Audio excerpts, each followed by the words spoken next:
Bueno, nuevamente me da mucho gusto saludarlos. Soy Lucero Corona, del área de enlace y vinculación con docentes. Es un gusto que nos acompañen nuevamente. Les doy la bienvenida al taller de lectura literaria en la Escuela 2, que organiza Mexicanos Primero Jalisco y que es impartido por la doctora Teresa Orozco López. Les recuerdo que toda la información la subiremos a nuestras redes sociales en Facebook e Instagram, así como en la página web mexicanosprimerojalisco.org.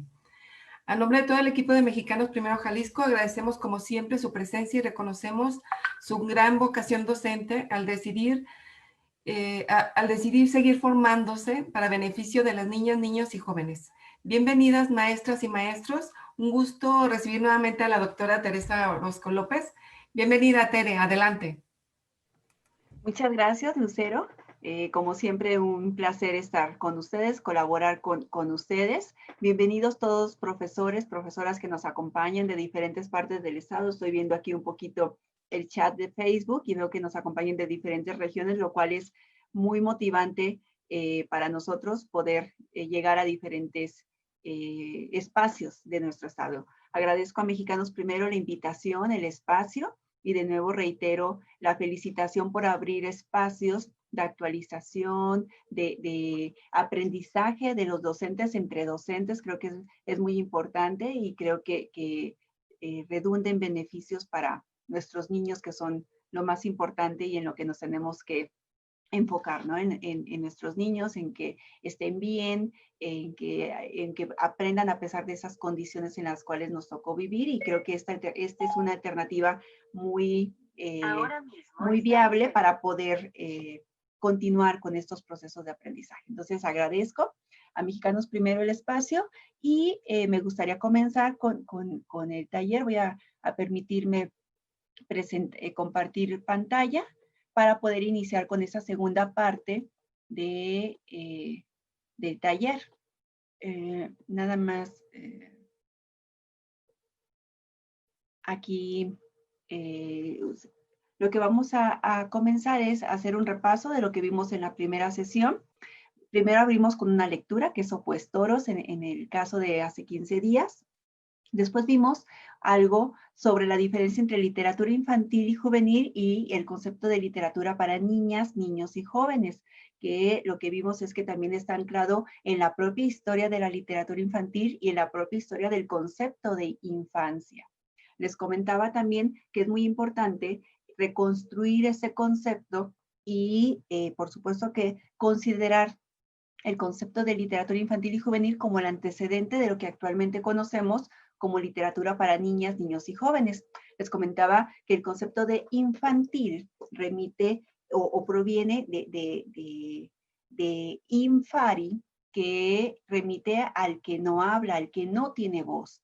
Y es por eso que la evolución conceptual y social remite ya a sujetos que sí tienen voz, que tienen una presencia en la sociedad, derechos, obligaciones, por supuesto, y por eso es preferible utilizar el concepto de niñas, niños y jóvenes, a diferencia del concepto de infante, que asumiríamos como un sujeto sin voz en la sociedad, cosa que ya no es aplicable en nuestra sociedad en este momento. Después vimos también un poco de la historia de la literatura infantil y juvenil, porque en su origen surge bajo este paraguas conceptual, con autores que comienzan recopilando tradición oral, como Charles Perrault, como los hermanos Grimm, y que llega el primer autor que escribe específicamente para niños, que es Hans Christian Andersen, y que incluso existe un premio que se considera como el Premio Nobel de la Literatura para Niños, que lleva su nombre, el Premio Hans Christian Andersen, que es un reconocimiento que se hace a un autor por su obra en su conjunto. Después leímos otro texto, que es Camino a casa, que la intención de compartir este texto es que ustedes también fueran vivenciando el concepto del libro álbum, que es el concepto con el cual vamos a iniciar en esta segunda sesión. Vimos a partir del ejercicio que hicimos de Camino a casa, que ustedes lo pueden replicar también con sus grupos, es transcribir el puro texto escrito y acercarnos a una interpretación o aventurarnos en una interpretación a partir del puro texto escrito y después acompañar el texto escrito con el texto visual, es decir, con las ilustraciones. Y aquí, de lo que nos pudimos dar cuenta es que cuando se acompaña el texto escrito con el texto visual, la interpretación que podemos dar de este texto se redimensiona, porque adquiere nuevas características de la narración a partir de la observación también de la ilustración. Esa es la característica del libro álbum. Y ustedes pueden replicar esta actividad con sus grupos, haciendo también el mismo ejercicio con el libro que ustedes tengan a la mano, ¿no? Transcribir el texto escrito y después mostrárselo en su conjunto o de manera inversa. De hecho, yo les recomendaría primero hacer el ejercicio presentándoles solamente las ilustraciones sin el texto escrito y que sus alumnos ordenen, secuencien esas ilustraciones y creen una historia a partir de esa secuenciación de imágenes que ellos decidieron. Y después, la segunda parte de ese mismo ejercicio sería lo que hicimos con Camino a Casa. Transcribir el texto escrito y después mostrarle las ilustraciones para poder entonces entablar la relación entre estos dos códigos, el código escrito y el código visual. Después, en la sesión anterior, vimos algo de los formatos de libros para niños. Vimos que existen muchos tipos de libros para niños, los libros objeto, los libros juguete, que son los que tienen ahí algunos aditamentos, monos de peluche. Les enseñaba uno que tiene un títere en la sesión anterior. O los libros móviles, que son los libros pop-ups, los que cuando abres se despliega todo un escenario, o lengüetas o ventanas.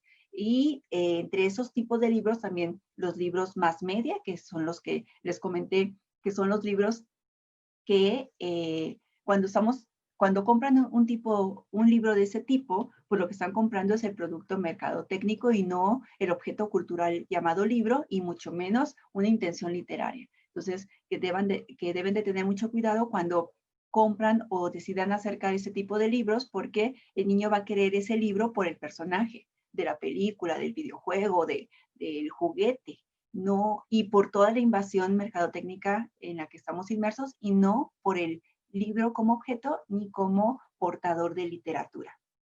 Y cerramos con otro libro, que aquí en el esquema ya son 3 libros, que es Encuentra en esta cara lo que tiene de rara. Es un texto de Fernando del Paso, que se aventura con la rima, con el verso, a partir de intervenciones de rostros. Y sobre este texto, que este es el libro, Encuentra en esta cara lo que tiene rara, les compartí el texto y les pedí que si tenían oportunidad lo aplicaran, ya sea con sus hijos o con niños que tengan a su alrededor o con su grupo. Y a partir de esta petición, les quiero agradecer que nos hicieron llegar a través de Mexicanos Primero algunas de esas muestras, y me gustaría mostrárselas, algunas de esas tareas me gustaría mostrárselas para poder compartir y que ustedes también se animen, si es que no lo hicieron en la semana pasada, a aplicarlo con su grupo. Esta es una de las creaciones que nos compartieron. Dice, esta es Marieta con sus ojos de galleta y su boca de trompeta. Entonces, es empezar a jugar con esa musicalidad del lenguaje. Y esto es muy importante porque nos remite también a la oralidad. Es por eso que los primeros lectores, el primer acercamiento que deben de tener es a través de la oralidad, porque así es como también el ser humano nos fuimos acercando con el lenguaje oral, con el lenguaje escrito de manera posterior. Aquí dice, Jacobo tiene cara de globo, y nos muestran todo este contexto de la creación. Tan linda Regina con sus pelos como plumas de gallina. Si se fijan, aquí estamos reforzando la musicalidad de las palabras con una imagen que nos va ayudando a cerrar el concepto tanto a niños como a los adultos. Y también un principio es atreverse a jugar, porque el lenguaje es juego y el aprendizaje debe de ser juego también. Con su planta de frijol, Natalia tiene su pelo de girasol. Entonces, aquí lo importante es mm, el concepto el concepto lúdico del lenguaje y no tanto el, el material o el recurso. Si se fijan aquí, los profesores que nos hicieron el favor de hacernos llegar sus creaciones, pues utilizan lo que tienen a la mano. Si tienen esa fotografía, pues aquí le dibujaron unos girasoles, aquí fue con dibujo, aquí fue con recortes de algunas ilustraciones pegadas en su collage, ¿no? En su creación. Con boca de pizza, con piña y pepperoni va sonriendo Fátima Maroni. Entonces, si se fijan aquí, nos va ayudando a rimar y a encontrar esa musicalidad entre pepperoni y Moni. Merlín está feliz con su boca de lombriz. Entonces, si esto lo hizo una mamá o un docente con la niña, por supuesto que la niña se va a sentir también incluida en este juego de lenguaje. Anímelos también a que los niños empiecen a crear su propio verso para ver alguna característica que quieran resaltar o reírse de alguna característica de ellos mismos o de ustedes, porque es también muy importante encontrar esa parte de que no, de que lo cómico es también aprendizaje. Con su sonrisa de sandía, Cristian está feliz todo el día. Y fíjense qué dibujo tan lindo. Roberto Salvador tiene nariz. Ay, déjenme quitar esto que me estorba. Roberto Salvador tiene nariz de semilla de girasol porque brilla como un sol. Súper bonito, a partir de una ilustración y de lo que tienen en su contexto. Si se fijan, pueden ser cosas maravillosas y podríamos montar una exposición en algún momento con todo el grupo o escanearlos y hacer el propio libro del grupo, así como lo hizo Fernando del Paso. Si lo hacen con todo su grupo o con la escuela, pueden hacer selección, hacer un libro digital, que en estos casos pues no cuesta nada más que escanearlo y ponerlo en un mismo formato y hacer un PowerPoint en algún Word y compartirlo para que los otros niños también lo observen, porque es muy importante que todo lo que nosotros produzcamos o nuestros niños produzcan no se quede solamente en una relación entre alumno y docente, sino que se comparta, que vaya hacia afuera, que circule, que lo vean, que lo lean otras personas para que pueda entonces de esta manera cerrar el círculo. Y aquí nos presenta varios, dice Aislinn no quiere dormir porque tiene ojos de puercoespín. Fabián es un niño copetón con su sonrisa de melón. Aquí no alcanzo a leer muy bien esta parte. Mira qué feliz está Aurora con su nariz de mora. Y aquí también no se alcanza a leer muy bien, pero esto también es otra creación que nos compartió un docente, que le agradecemos mucho su participación y su entusiasmo. Muy sonriente está Martina con su cara de Catrina. Luce siempre Martina su cabeza de gelatina. Y muy bien, entonces aquí son solamente algunos de los ejemplos que nos hicieron llegar. Les agradecemos mucho su entusiasmo y su participación. Y si no lo han aplicado, si no lo han mandado, todavía lo pueden hacer y nuestros amigos de Mexicanos Primero lo harán circular en la manera en la que ellos decidan. Esa es la agenda que les propongo para la sesión del día de hoy. Primero hablaremos del concepto de libro álbum, que ya lo empezamos a bosquejar, pero no lo platicamos lo empezamos a platicar con Camino a Casa. Después hablaremos algo de lectura de imágenes, de etapas lectoras y de la lectura en la escuela en específico.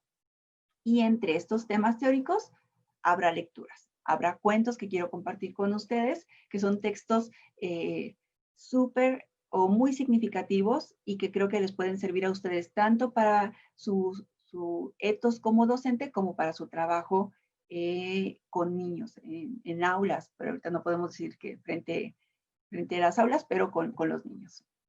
Primero hablaremos de el concepto de libro álbum. Decirles que el libro álbum es un concepto que surge desde la literatura para niñas, niños y jóvenes. Es un concepto que la literatura para niños aporta al gran corpus teórico de la literatura. Esta característica de presentar un texto escrito acompañado por ilustraciones surge desde este campo y en este momento es uno de los conceptos que mayor impulso tienen incluso en el mundo editorial. Y antes de hablar, les voy a presentar otro texto que me encanta, que es súper bonito, que se llama Selma.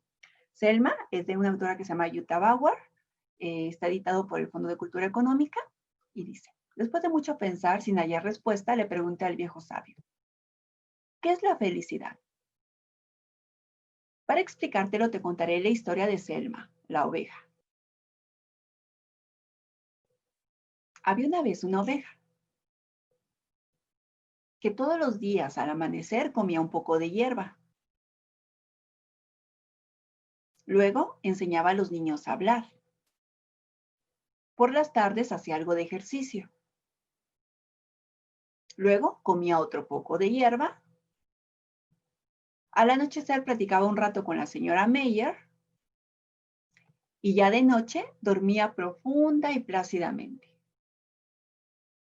Cuando le preguntaron, ¿qué haría si tuviera más tiempo? Respondió, me gustaría todos los días al amanecer comer un poco de hierba. Al mediodía hablar con los niños, después hacer algo de ejercicio, comer, al anochecer platicar con la señora Meyer y luego, nunca hay que olvidarlo, dormir profunda y plácidamente. ¿Y qué haría si se ganara la lotería? Bueno, entonces comería mucha hierba, de preferencia al amanecer. Platicaría mucho con los niños. Después, haría ejercicio. Por la tarde, comería hierba. Al anochecer, platicaría muy a gusto con la señora Meyer. Y al final de todo, dormiría profunda y plácidamente.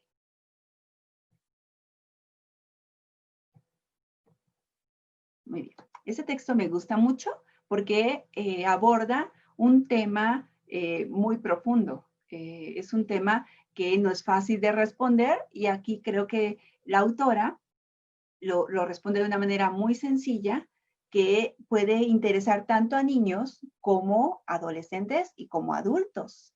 De hecho, este libro yo se lo regalé a una amiga que recién se jubiló para recordarle en dónde radica la felicidad.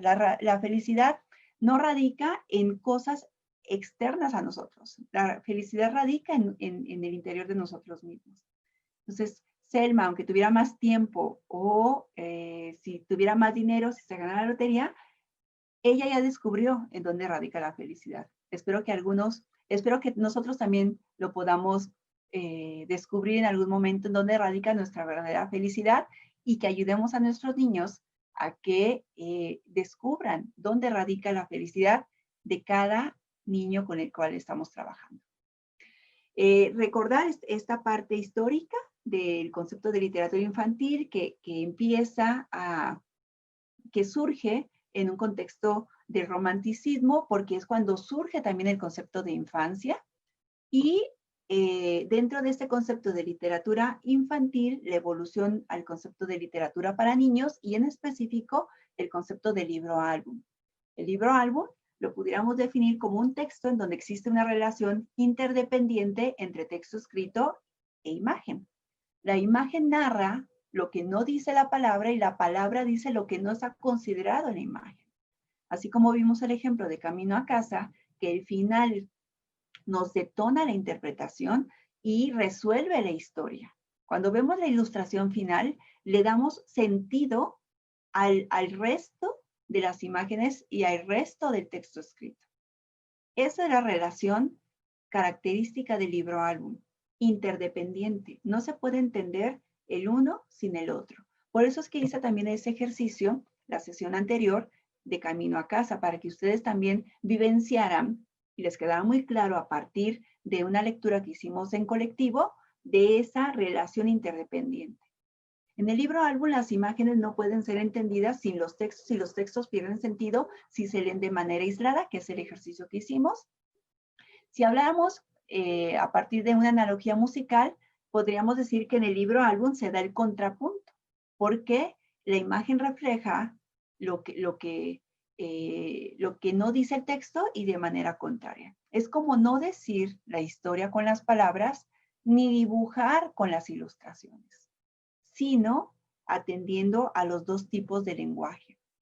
El origen de este concepto de libro álbum, aunque surge de la literatura infantil contemporánea, es un concepto que pudiéramos remitirnos a las propuestas que hace Comenius con un texto que es el texto más conocido de este teórico, que es el Orbis Sensualium Pictus, que es un libro que concibió para poder enseñar el orden celestial, y lo que él se le ocurrió fue incluir imágenes para fortalecer lo que él trataba de explicar. A partir de esta propuesta que hace Comenius, hay una evolución paulatina y no es sino hasta el siglo XX cuando se consolida este concepto y se arraiga tanto en el mundo de la literatura para niños, niñas y jóvenes desde el punto de vista editorial y desde el punto de vista también de la escuela. Hay algunos conceptos que están ahí alrededor y que debemos de tener cuidado. Existen los libros de ilustraciones, que son libros que tienen dibujos solamente y que no tienen ningún contenido literario. Están los libros ilustrados, que son textos en donde la ilustración reitera o repite lo que ya dijo el texto escrito. Ahí no hay ninguna relación interdependiente. Solamente si decimos que Caperucita entró al bosque y la ilustración dice Caperucita en el bosque, pues entonces ahí está reiterando lo que está diciendo el texto escrito. Y hay otro tipo de libros que son los libros silentes, que son libros que entran como en un conflicto cognitivo, conflicto categorial, porque son libros que no tienen palabras. Y un ejemplo es este texto que también les recomiendo mucho, que se llama Trucas, de un autor mexicano que se llama Juan Gedovius. Cuando les comento que es un concepto conflictivo o que está en conflicto es porque es un texto que narra una historia, ustedes lo van a ver. Es un texto que presenta a un personaje, que presenta un espacio, un tiempo, incluso recursos literarios, pero no utiliza ninguna palabra. Por lo tanto, desde el punto de vista de la literatura, que el concepto de literatura remite a letras, es contradictorio. Y aquí es cuando apenas se está definiendo, se está avanzando en la conceptualización de este tipo de productos culturales que son libros, pero que cuentan una historia y está la disyuntiva en si se consideran literatura o no, porque no tienen letras para contar una historia. Pero desde el punto de vista semiótico, pues cumplen con ese objetivo de contar una historia y ustedes lo van a ver. Que nos cuenta una historia. Entonces, aquí está, voy a comenzar. La portada, estas son las hojas de guarda, que son esta parte que une a la portada con el cuadernillo, así decirlo, ¿no?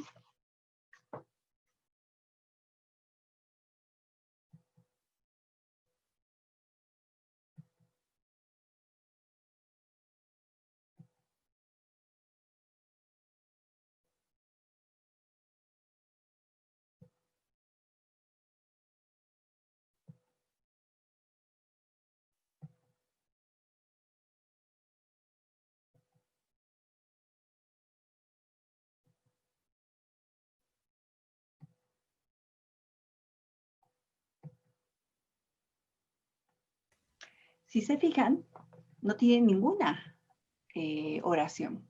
Si pudiéramos ponerle una historia a esto que vimos, pues vemos aquí a un personaje que no sabemos exactamente su naturaleza, un duende, un gnomo, un personaje que tiene pinturas y que tienen expresión de felicidad.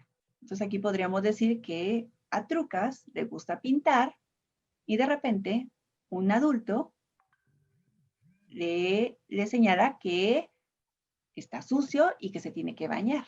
Y que a Trucas, adelante. No sé si tu pantalla se congeló. O sea, Ah, estamos con la primera, eh, con la primera, el monito de trucas de Juan Yedovius. ¿no se ve entonces? No, nada más se ve esa. Ah, entonces, a ver, voy a dejar de compartir. Sí, para otra vez. Ujú. Ni la primera vez que lo vi, ¿se vio? Y la primera, nada más la portada, lo que es la portada nada más se vio. Oh, ok. Sí, Bueno, entonces sí. Perdón gracias por avisarme. sí, Entonces, sí. voy a tratar de compartir, a lo mejor como estaba hipervinculado. Voy Sí, yo creo que por eso se paró. a ver, entonces, ¿me avisas por favor si ahora, si en este momento se puede, se visualiza completo? Sí, ya. ¿Sí? A ver, ya. Ujú. A ver, ¿sí Sí, ya. cambia? Sí, a ver, si quieres desde la primera. Ahí, sí, ya. Ah, muy bien. Entonces, como ya, cuando les voy a contar, pues ahora Trucas. Ujú. Aquí vemos a este personaje que tiene pinturas y que después llega un adulto y lo vemos a partir del tamaño de la mano, le está haciendo un señalamiento, lo cual no le causa mucho agrado a Trucas porque lo que viene nos deja claro porque no le queda, le da agrado, ¿no? Porque lo mete a bañar y eso es algo que a Trucas no lo pone muy contento. Y lo vemos con la ilustración, pero después Trucas, cuando está muy enojado porque lo metieron a bañar, le da la vuelta a la página. Y aquí es donde empezamos a observar recursos literarios, que en este caso se llama metaficción, en donde el personaje se asume como personaje ficticio, personaje literario, y sabe que está dentro de un libro. Y como tal, le da la vuelta a la página. Y este tipo de recursos nos ayudan mucho a que el niño vaya entendiendo la naturaleza de la literatura. La literatura es ficción que se compone de personajes que no existen, narrado por un ente llamado narrador.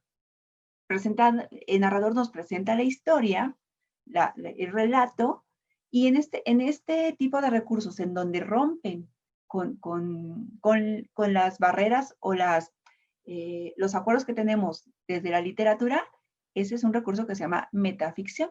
Aquí Trucas le da la vuelta a la página y al dar la vuelta a la página se encuentra con un libro y si recuerdan, lo que más le gusta a Trucas es pintar.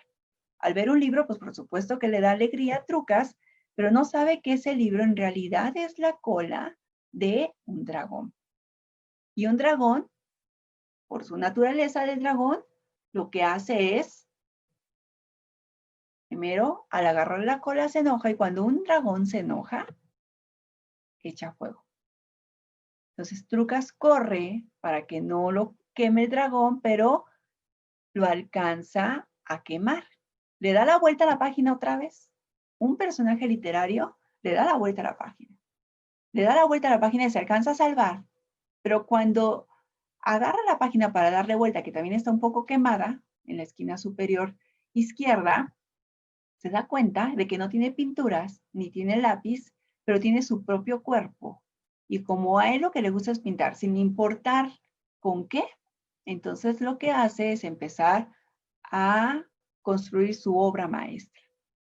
Y empieza a presentarnos su obra maestra en donde está conformado por marcas de manos, de pies, de caras, de torsos y de esta manera Trucas vuelve a estar contento. Y aquí vemos su piececito que va saliendo de el cuadro de la narración. Entonces, este tipo de libros son muy interesantes porque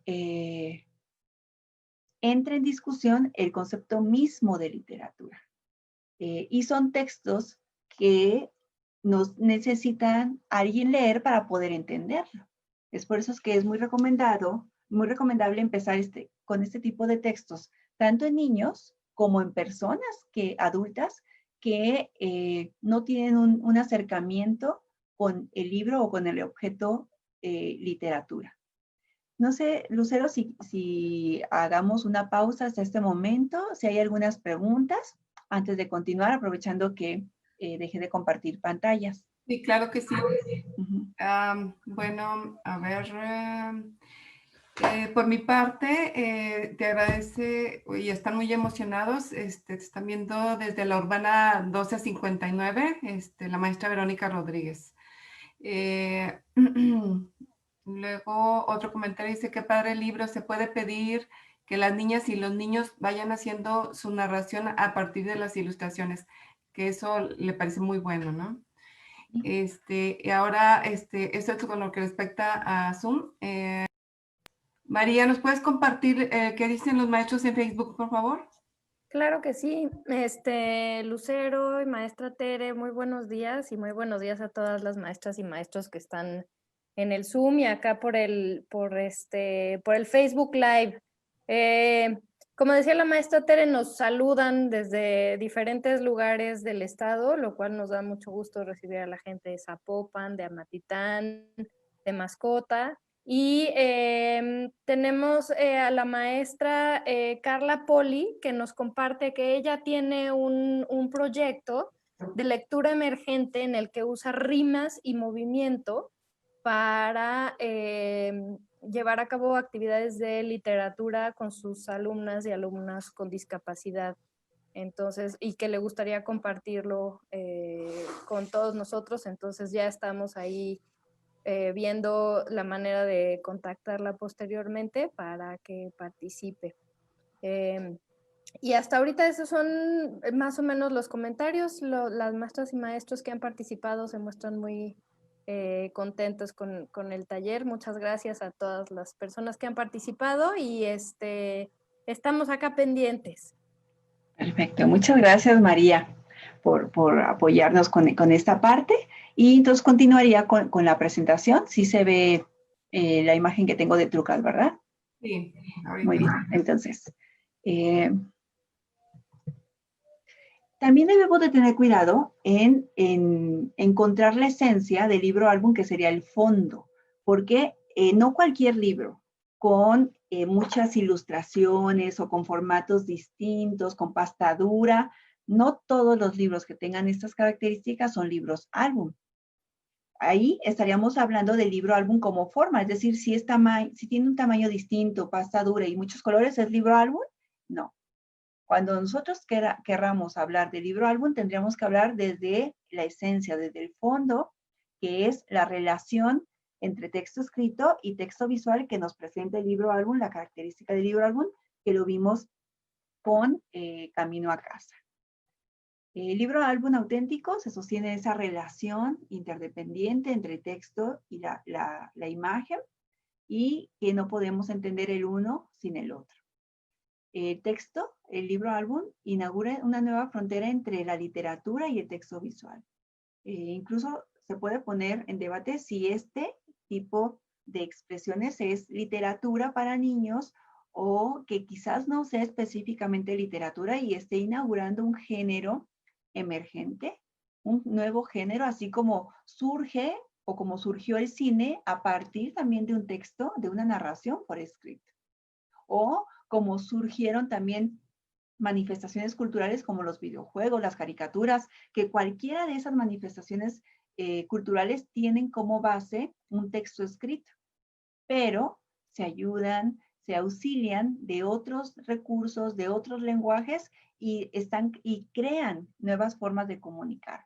El cine comunica de una manera distinta al de la literatura.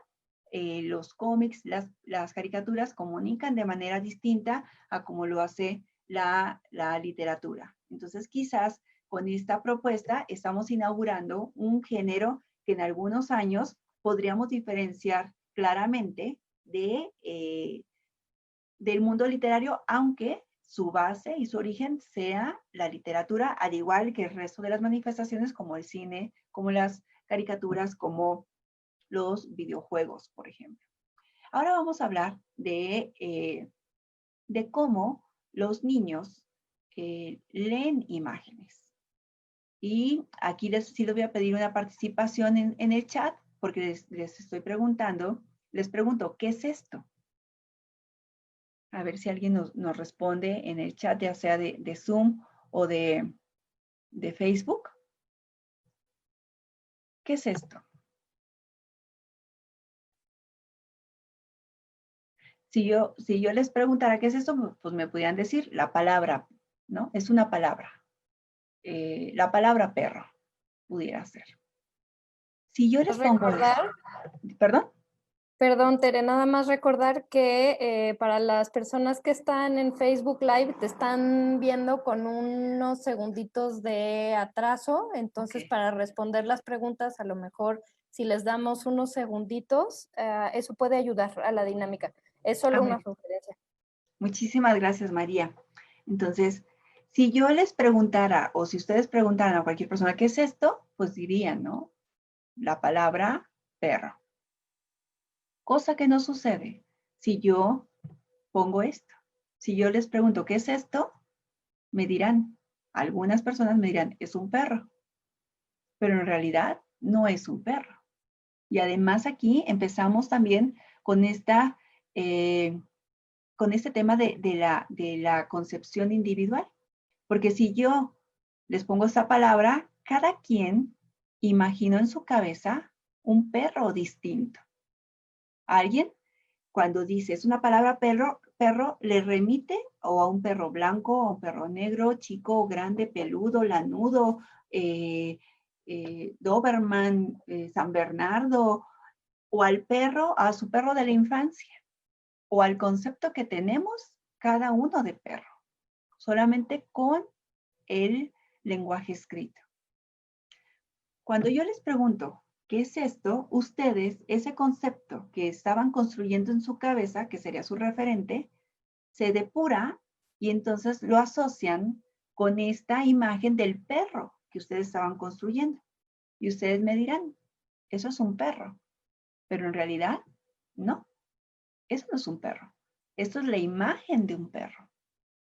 Y aquí debemos de tener mucho cuidado con la fuerza de las imágenes que tienen en nuestro cerebro. A partir de esta imagen, el concepto que cada quien había imaginado, el referente que tenían en su cabeza al presentarles la palabra, se diluye y la imagen que tenemos ahora de perro es esta. Entonces, aquí nos damos cuenta de la importancia que tienen las imágenes para la construcción de los referentes y del sentido, tanto en los niños como en los adultos. Pero en realidad, nosotros, cuando decimos que es un perro, tampoco podemos decir en ese sentido correcto, porque es la imagen de un perro. Y en ese sentido, podemos decir que la imagen es como un mapa. Ese mapa presupone un territorio, pero no es el territorio. Esta imagen presupone un perro y un perro que yo decidí, pero que cada quien tiene la imagen de perro, de su propio perro, pero no es un perro. Es una posibilidad de la realidad, pero no es la realidad misma. La imagen no es aquello que supuestamente muestra, sino que transmite un mensaje que debemos saber interpretar. Y en ese sentido, la ilustración en los libros para niños es determinante en la forma en la que vamos entendiendo el mundo. Por eso es tan importante que cuando nosotros mediemos entre niños y libros, también consideremos no solamente la parte del texto escrito, sino también la parte del texto visual. Porque el texto visual lo que va a hacer es ir definiendo también referentes estéticos en los niños o adultos. Bueno, cuando digo niños es por esta costumbre que tenemos de referirnos a nuestros alumnos, pero estos conceptos se aplican tanto para niños como para adultos. Aquí hay otro ejemplo. Es tomado de un libro muy famoso que seguramente más de alguno de ustedes conocerán, que es El Principito. El Principito ya planteaba esta premisa. Se acerca con el adulto y le dice que hizo un dibujo. Y ese es el dibujo 1 del Principito. Y entonces el adulto lo que le contesta es, es que es un sombrero. Si yo les preguntara a ustedes qué es esto, pues cada quien visualizamos qué es. Pero lo que nos dice el Principito es, ¿cómo va a ser un sombrero? Que es un elefante que fue devorado por una boa. Como él lo visualiza, va más allá del dibujo.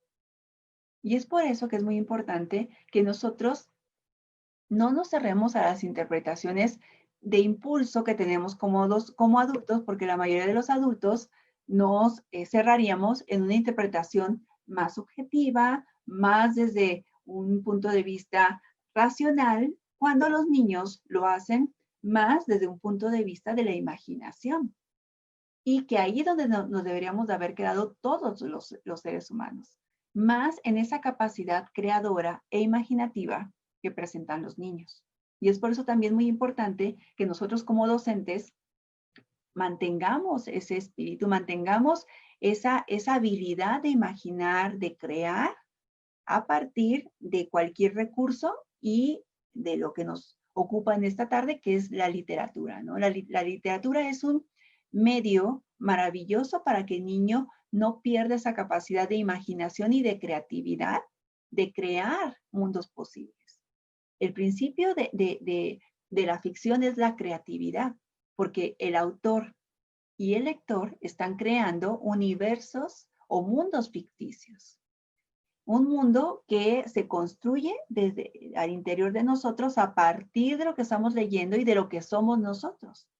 Es por eso también que hay un autor que es Umberto Eco, que nos dice que cada lector construye la interpretación de ese texto y que no es la interpretación única toda nuestra vida.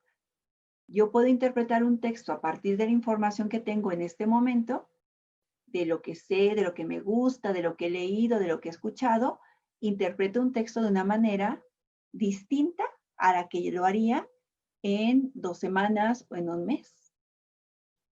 Imagínense, si en uno mismo varían esas interpretaciones, cuanto más en cada niño que tenemos en nuestro salón de clases o en nuestra sala virtual en este caso.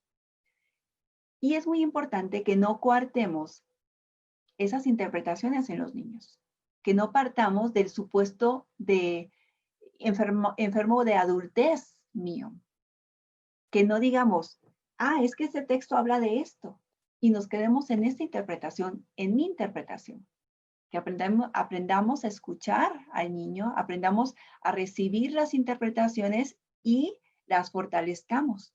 Les hagamos ver que su interpretación también es correcta, tan correcta como mi interpretación, porque la interpretación que hace el niño la hace a partir de su experiencia de vida, no porque esté mejor o peor o que sea mal o que esté bien, es su interpretación y esa interpretación es tan válida como la que pudiera ser el más experto teórico o literato de un texto literario, porque surge a partir de lo que cada individuo recibe y procesa con base en su experiencia vital, en su experiencia de vida.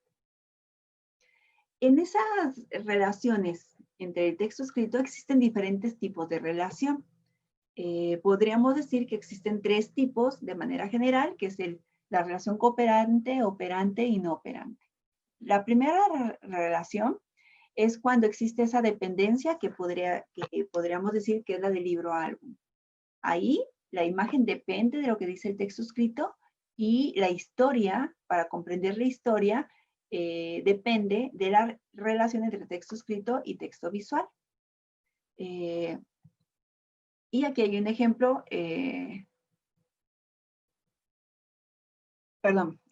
aquí la cooperante depende, o lo que dije es incorrecto. La relación cooperante es la que existe que depende la ilustración del texto escrito, es decir, que reitera.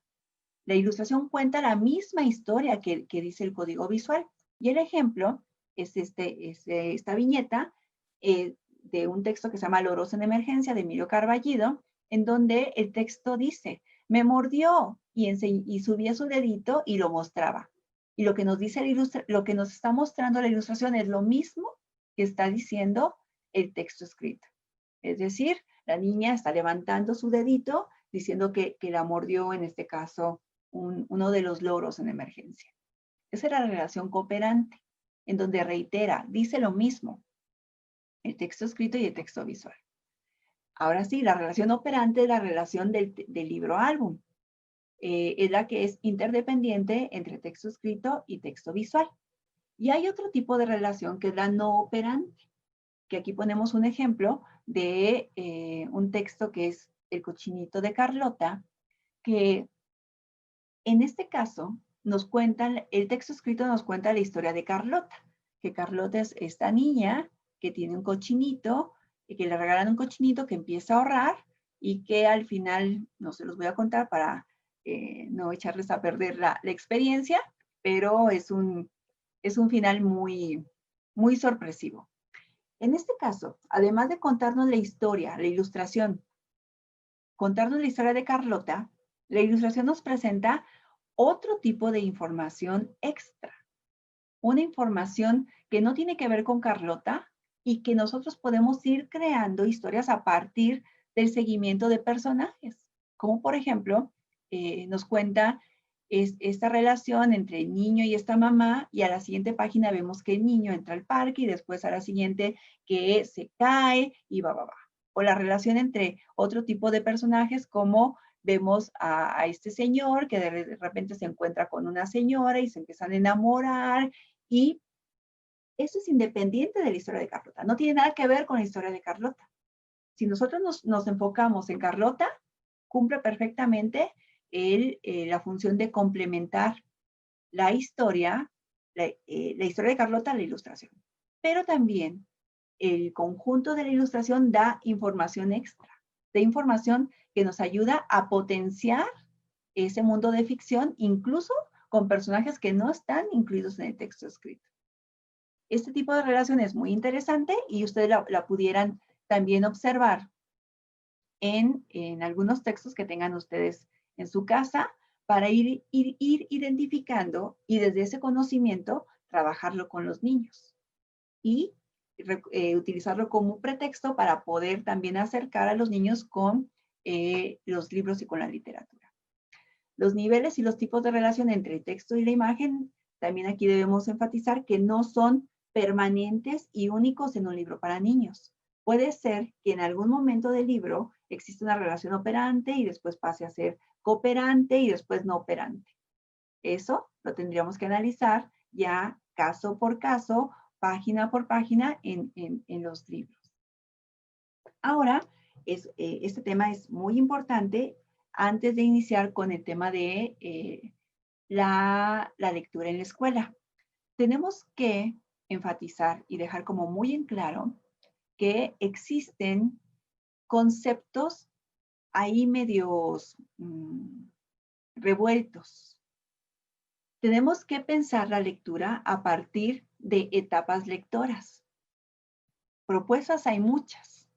Si ustedes hacen memoria, antes existían los libros que decían, ese libro es para 7 años o ese libro es para 8 años. Y lo que servían estas clasificaciones es en decir, pues la maestra de tercero va a comprar el de 8 años y se lo va a dar leer a su grupo, porque pues aquí dice que es un libro para 8 años, pues les tiene que gustar a todos los niños de 8 años de todo el mundo, de todo el continente, de todo el país. Cosa que es totalmente irreal, porque cada niño es diferente. Cada niño es diferente en sus gustos y en su proceso de acercamiento y de formación lectora. Por eso esas clasificaciones que en algún momento las editoriales tenían, libros para 7, para 8 años, es algo que ustedes como docentes no deben de aplicar nunca. Y que también deben de tener cuidado cuando digan, ¿me recomiendas un libro para un niño de 7 años? Pues como para cuál niño. qué le gusta, qué ha leído antes. Eso es algo muy importante que nosotros como mediadores, y asumo a ustedes en esta parte de mediar entre libros y niños, porque si están en esta plática es porque les interesa hacer una mediación correcta entre niños y libros.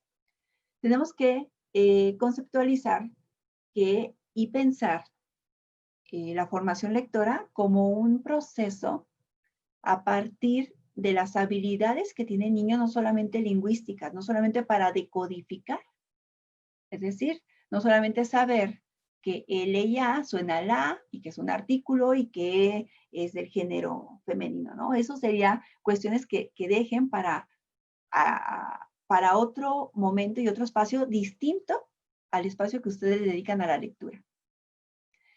La capacidad de decodificación va más enfocado en la edad cronológica. A partir de que el niño va adquiriendo más conocimientos de la lengua, pues puede ir también adquiriendo teoría y conceptos en torno a la lengua, ¿no? La decodificación, las categorías gramaticales, la sintaxis, etcétera, etcétera.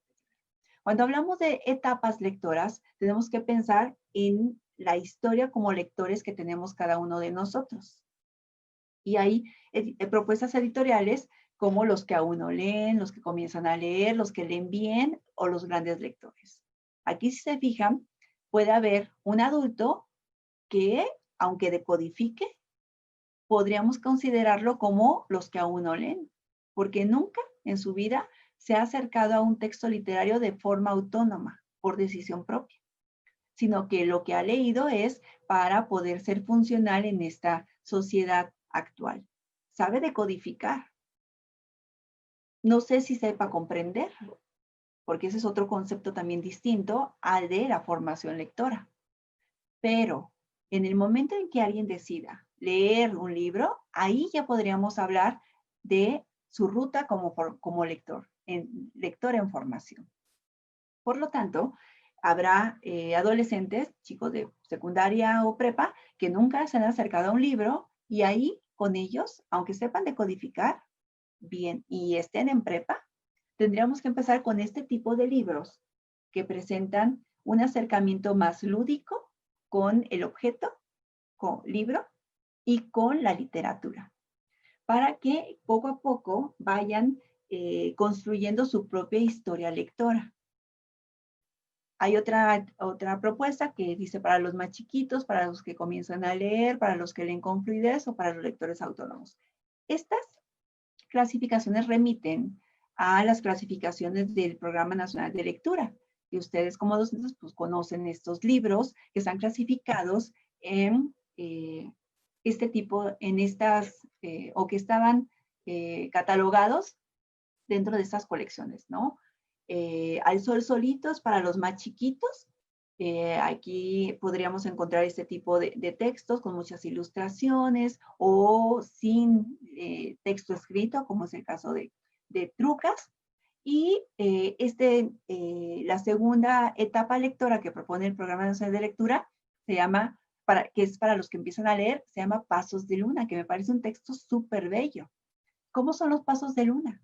Los pasos de luna son suavecitos, acolchonaditos, pausados, levantan un pie y lento vuelve a caer otra vez. Y cuando cae, o si se tropezara, cae lento y cae en una especie de acolchonadito, ¿no? Para que no les duela. Así debe de ser nuestros inicios con los niños y los libros. Deben de ser suavecitos. Y no solamente con los niños. Si yo a un niño de secundaria, a un adolescente, a un joven de secundaria, les doy el Quijote, porque digo, pues ya están en secundaria, ya están en prepa, ya tienen que leer el Quijote, que es un texto complejo desde el punto de vista de su construcción literaria, un texto largo en el sentido de que tiene muchas historias en sí mismos. Y ese muchacho de secundaria nunca ha leído nada previo al Quijote, pues quizás hagamos que termine de leer no comprender y no disfrutar el Quijote. O quizás lo que va a hacer es buscar un resumen en Rincón del Vago o espacios de ese tipo para saber de qué trata y sobre eso hacer el trabajo. Ahí no estamos cumpliendo para nada el objetivo que tendríamos que tener todos los docentes de acercar a nuestros alumnos con la riqueza de la literatura desde el punto de vista de la imaginación, la creatividad, la creación de mundos posibles, la vinculación con nuestra propia experiencia de vida. Entonces, nuestros primeros pasos en la literatura deben de ser suavecitos, tanto niños como adultos. Si es que nunca hemos leído nada, deben de ser con libros lúdicos, libros que nos diviertan, libros que encierren anécdotas entrañables como Selma, por ejemplo, que lo vimos, u otros textos que ustedes vayan encontrando a lo largo de su historia como lectores y de su formación docentes. La tercera etapa que propone el Programa Nacional de Lecturas es Astrolabio, que son para los que leen con fluidez, y el cuarto momento de esta propuesta es Espejo de Urania, que son para los lectores autónomos. Cada cambio en esa etapa lectora, no edad, etapa lectora, va perdiendo la presencia, las imágenes. Porque las imágenes, así como vimos en el ejemplo del perro y del principito, lo que nos ayudan es ir conceptualizando las ideas que nos presentan en el texto. Y que poco a poco nosotros vayamos construyendo esas imágenes en nuestra propia imaginación a partir de estimular las conexiones neuronales de las dendritas que se conocen como sinapsis. Las neuronas son estas redes que tenemos en nuestro sistema nervioso que tienen bracitos y esos bracitos cuando se conectan crean sinapsis y esas sinapsis lo que hacen es ayudarnos a entender conceptos a partir de esas conexiones entre la información que tienen esas redes neuronales. Entonces, 3 aspectos hay que considerar en el momento de la mediación entre libros y niños. El primero es la edad cronológica. Es decir, este texto es adecuado para un niño que ya adquirió la lengua escrita, un niño que ya adquirió conceptos gramaticales para poder entenderlo. El segundo aspecto es la etapa lectora. ¿En qué momento de su formación como lector se encuentra mi grupo y cada niño en específico? Dentro de nuestros grupos tenemos niños que ya han leído algunos textos y que podrían entenderle o entender con mayor precisión o darle una interpretación más exacta a partir de textos que previamente leyeron. Y el momento emotivo, que eso es algo también que me gusta enfatizar que no debemos olvidar. Podremos tener a un grupo con niños todos de 10 años y que todos ya tienen lecturas previas, que ya podríamos decir que los hemos trabajado durante todo un año y hemos leído varios textos, tienen el referente, lo manejan, lo comparten, pueden encontrar, reconstruir la historia, los personajes, hacer referencias a esto. Pero resulta que en ese mismo grupo, todos de la misma edad cronológica y todos en la misma etapa lectora o momento lector, hay niños a los cuales les gustan los animales y hay niños a los cuales les gustan los aviones. Hay niños a los cuales les gustan no sé, las hadas. Hay niños que les gusta infinidad de cosas como tantos niños tengamos en nuestro grupo. Es por eso que nosotros como mediadores o como adultos responsables tenemos que tener un bagaje de lecturas rico para poder mediar y hacer posible la conexión entre mis niños, que yo sé, que los conozco, que los tengo todos los días enfrente o a través de la pantalla. En este caso, los conozco, sé más o menos, sé cuántos años tienen, sé más o menos en qué etapa lectora están, qué historia como lector tienen y también qué les gusta. Si les gusta determinado tema o determinado tema. Por eso, en el tema de la recomendación de libros es un tema muy, muy delicado. A mí no me gusta recomendar libros, me gusta hablar de libros y que cada quien vaya teniendo el referente para que esa persona pueda encontrar el canal entre ese libro y algún niño que se les presente en la vida, porque a lo mejor en ese momento no se les ocurre a nadie para Selma, pero sí se les ocurrió a alguien ya para Trucas. Pues eso es lo que tienen que hacer, lo que tenemos que hacer como docentes. O a lo mejor camino a casa, que eso es algo de lo que vamos a hablar un poco más adelante, estos temas adecuados en la literatura para niños. Entonces, no sé si aquí podamos hacer otra pausa y preguntar si hay alguna colaboración antes de abordar este otro libro. Sí, Tere, yo creo que María es la que tiene preguntas. María, adelante, por favor. Sí, ¿qué tal? Perdón, tenemos de la maestra Alma López que pregunta cuál es su opinión sobre los libros con imágenes abstractas o pictogramas en el chat bueno, en el Facebook Live. Y pregunta, como de manera complementaria, si eso favorece también la imaginación y si sería recomendado para mostrarlos en primera instancia.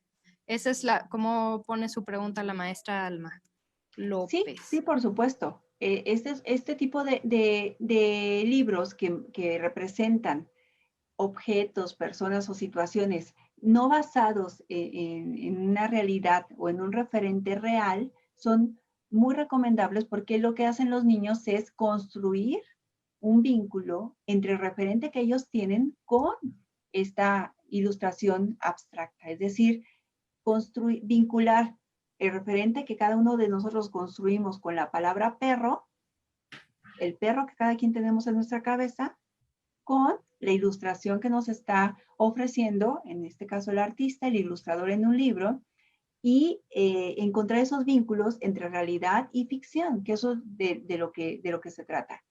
En mi cabeza existe un referente real de un perro, ¿no? El que me mordió, el que me correteó, etcétera. Existe el que se me murió, el que tenía, el que tuve por primera vez, el que me regaló mi mamá. Y si se fijan en esos referentes, siempre existe una historia detrás, porque nuestras historias de vida se anclan en nuestra historia como personas. A lo mejor la imagen que yo tengo de perro es la imagen del perro que me regaló mi mamá y que lo quería mucho, o la imagen del perro que se me murió y que yo lo extraño mucho todavía. Todo esto, además de vincularnos con la realidad, nos vincula con lo que somos como personas. Entonces, la utilización de representaciones abstractas, que no es el perro que yo quiero, que tengo en mi cabeza, ni el que estoy viendo en la calle, nos ayudan a entrar en ese mundo de la creación de mundos posibles y darnos cuenta que la imagen del perro que les presenté es una imagen. Y así como puede haber imágenes más apegadas a la realidad, puede haber también propuestas de creación a partir de la imaginación de cada persona.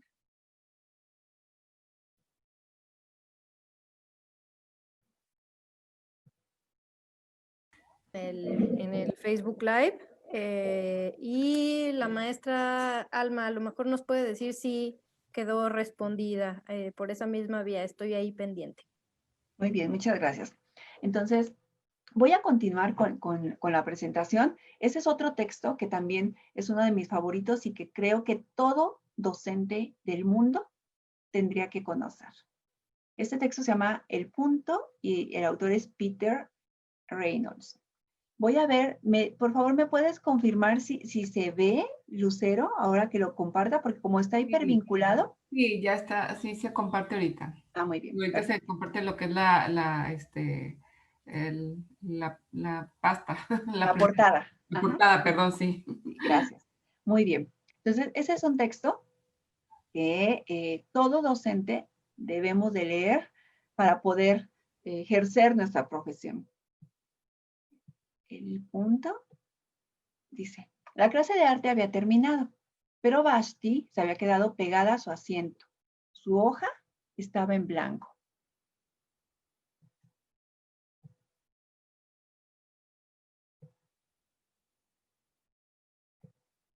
La profesora se inclinó sobre la hoja en blanco. Ah, un oso polar bajo una tormenta de nieve, dijo. Muy divertido, contestó Basti. No se me ocurre qué dibujar.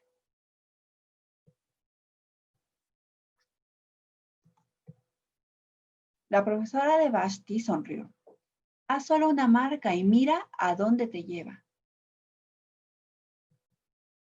Basti dejó su marca hundiendo el lápiz en el papel de un solo golpe. Ya está. La profesora tomó la hoja y la estudió atentamente. Devolvió la hoja a Basti y tranquilamente dijo, ahora fírmalo. Basti pensó por un momento, bueno, quizás no sepa dibujar, pero sí sé escribir mi nombre.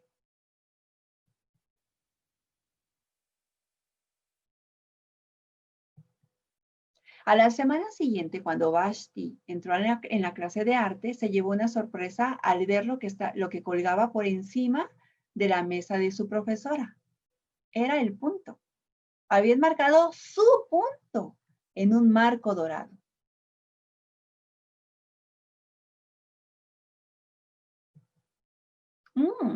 Puedo hacer un punto mejor que ese. Abrió su caja de colores nunca antes estrenada y se puso a trabajar. Basti pintó y pintó. Un punto amarillo, un punto verde, un punto rojo, un punto azul. Mezclando el azul con el rojo, descubrió que podía pintar un punto violeta.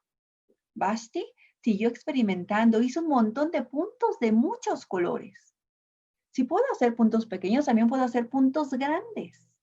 Basti esparció los colores con un pincel más grande, en un papel más grande y pintó puntos más grandes. Incluso llegó a hacer un punto sin pintar un punto.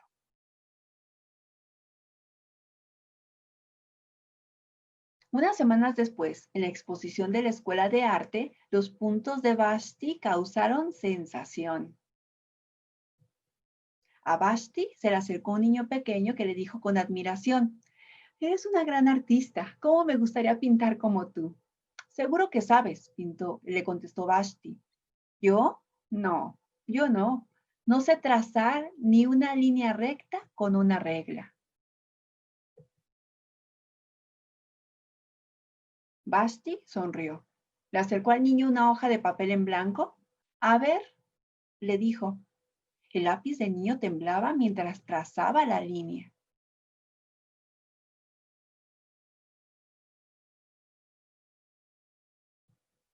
Basti miró atentamente el garabato del niño. Luego le dijo, y ahora, fírmalo, por favor.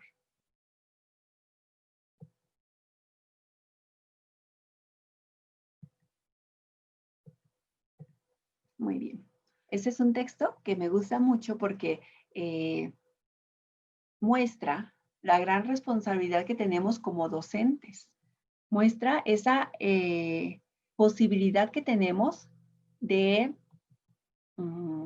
hacer que un niño le interese o se aparte totalmente de esta intención de aprendizaje.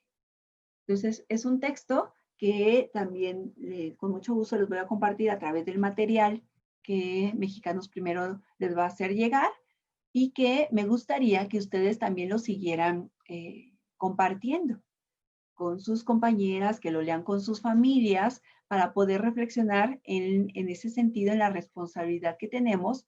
Y si ustedes se fijan, es un texto muy sencillo que también nos lleva a una reflexión profunda, en este caso sobre nuestro quehacer docente.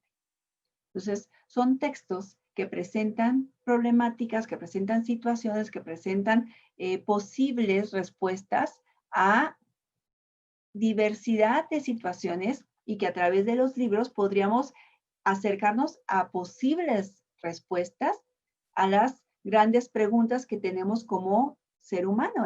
O en este caso, por ejemplo, Selma, tratar ayudarnos a tratar de responder qué es la felicidad. O en el caso del punto, tratar de reflexionar en el sentido de qué es el quehacer docente.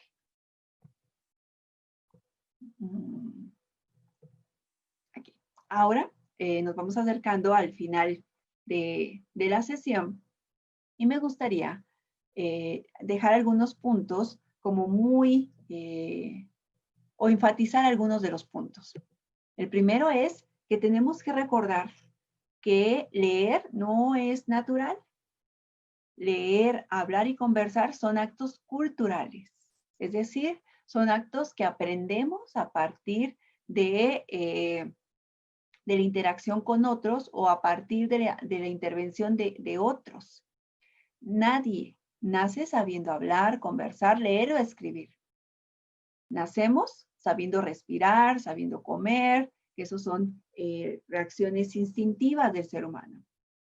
A hablar, al conversar, a leer y escribir, aprendemos a partir de la interacción con los otros. Y aquí también me gustaría hacer un énfasis en que visualicen ustedes que un niño entre que nace y los 3, 4 años ya adquirió la mayoría de las reglas de un lenguaje, que en este caso es el español en nuestro contexto, sin ningún tipo de intervención y sin ningún tipo de escolarización. Va adquiriendo un lenguaje a partir de la interacción con sus semejantes y va aprendiendo los nombres de las cosas, va aprendiendo a construir oraciones y a conjugar verbos. Es decir, que de manera no evidente diferencia categorías entre las palabras y sabe que jugar se puede conjugar, a diferencia de jugo, que se toma. Y ese no se conjuga en diferentes tiempos y en diferentes personas. Es por eso que para mí una de las más grandes maravillas es cuando un niño conjuga un verbo que es irregular desde el punto de vista de la gramática y de la lingüística, pero que desde el punto de vista de la gramática es irregular y se conjuga de manera distinta al resto de los verbos, pero el niño, cuando conjuga un verbo irregular en el formato regular, lo que nos está demostrando es que ya adquirió toda una serie de normas y de reglas de manera tácita que le permiten conjugar un verbo como se conjugan el resto de los verbos. Entonces, cuando nosotros vemos a un niño conjugar ese tipo de verbos, pues es una maravilla porque asume ya un universo de normas y de reglas gramaticales y lingüísticas sin ninguna enseñanza. Si nosotros en este momento tratáramos de aprender un idioma, pues nos llevaría años. Aprender toda la gramática, aprender toda la riqueza de vocabulario, nos llevaría años, pero los niños en la etapa de crecimiento y desarrollo en la que se encuentran, tienen esa capacidad de crear esa sinapsis y aprender todo lo que se le presenta el mundo. Y a partir de esa magia es como el niño empieza a entender lo que le está rodeando. Y los procesos de lectura, de hablar, escuchar, leer y escribir, son procesos que se aprenden. Son procesos, resultados de un proceso cultural. Nadie aprende solo. Y en esa frase de nadie aprende solo, entra nuestra responsabilidad como docentes. Nosotros somos en partes responsables por ese acercamiento que tienen los niños con el lenguaje oral y el lenguaje escrito. En este caso, en el tema que nos ocupa, con los procesos de lectura. Porque a través de nuestra mediación y de nuestra responsabilidad como adultos, no digamos nuestra responsabilidad como docentes, el niño puede o no encontrar ese vínculo que lo conecte con el libro como objeto cultural a partir de textos como Trucas o el libro como repositorio de contenido literario como en el caso, por ejemplo, de Selma. También debemos recordar que en estos procesos las ilustraciones influyen en los cuentos infantiles. La ilustración es lo primero que llama la atención en el niño. ¿Por qué? Porque vivimos en un contexto en donde la información visual es muy importante y el niño constantemente está invadido por información visual. No solamente en la televisión, en las caricaturas, en las plataformas de películas, en los videojuegos, en cualquier soporte, la información que llega al niño, mucha es a través de lo visual. Lo vemos con los comerciales, salimos a la calle y vemos espectaculares. Y es por eso que es muy importante no desvincular este contexto en el que ya radica el niño con lo que nosotros hacemos en la escuela. Y si nosotros queremos trabajar solamente textos, libros, sin texto visual, pues el niño va a sentir esa desvinculación con la realidad, porque sale de la realidad, termina la escuela y empieza a ver su celular y son imágenes, imágenes e imágenes. Los niños observarán los libros una y otra vez sin importar la edad y redescubrirán cada vez que los abran una nueva interpretación, un nuevo acto de lectura, porque el niño va a ir encontrando ya sea detalles en la ilustración que no vieron en el primer momento o interpretaciones a partir de nuevas experiencias de vida. Por ejemplo, cuando yo les conté Selma, no sé si alguien notó que la primera ilustración de Selma tiene una copa de vino. Y si nosotros decimos, una copa de vino en libros para niños, ahí nos habla de que esos libros para niños siempre están pensados en un doble destinatario. Primero, en su lector ideal, que serían niños con determinadas características lingüísticas y de referentes literarios, pero también están pensados en el doble destinatario, que es el adulto, porque siempre la posibilidad de encuentro entre libro y niño, siempre hay un adulto mediador. El adulto es el que decide qué libro va a llegar al niño. Un niño por sí solo no va a ir a una librería, a una biblioteca, tomar camión, caminar, cruzar, traer dinero y llegar y comprar el libro que quiera. Lo llevamos a librería, lo llevamos a bibliotecas y muchas veces decimos, ay, no, ese libro no, mejor este otro. O tenemos también la capacidad de decirle al niño, no, si estás escogiendo uno de un personaje de mercadotecnia, mejor mira, ¿por qué no ves este otro? Y en esta parte hay que revisar los textos para poder encontrar posibilidad de vinculación con los niños. Eso en cuanto a nuestro rol como papá y mamá de familia. En nuestro rol como docente es mucho más importante. Debemos de tener ese bagaje que les mencionaba, esos referentes de libros para poder encontrar esa posibilidad de conexión entre mis niños, bueno, mis alumnos, los alumnos que estoy atendiendo, cada alumno que yo conozco con estos referentes literarios que yo poco a poco como docente debo de irme acercando. Y también considerar que habrá docentes que no son lectores y que tampoco es su culpa, porque el sistema tampoco se estuvo diseñado como para que cada docente en formación, en las normales o en la formación como docentes, tuviera ese acercamiento. Y por lo tanto, nunca es tarde. Si somos docentes que estamos frente a un grupo y queremos trabajar este aspecto, y para nosotros es importante este aspecto, nosotros lo que tenemos que hacer, si no somos lectores, es acercarnos y empezar con este tipo de libros. Libros que sean entrañables, libros que me interesen, que le podamos leer en 5 o 10 minutos, porque eso cada vez nos va a ir permitiendo ir subiendo en la complejidad de la historia, en la complejidad de la narración, en la complejidad de las frases que se utilizan, para que poco a poco yo vaya subiendo en esa escala de los momentos lectores. ¿Sí? Poco a poco yo tengo que empezar con libros como para los que aún no leen, los que comienzan a leer, los que leen bien, hasta convertirme en un gran lector. El niño es capaz de, por su naturaleza y el contexto en el que se encuentra, es capaz de interpretar imágenes mucho antes de leer. Puede descifrar significados a partir de las ilustraciones, así como el ejemplo del perro que les ponía.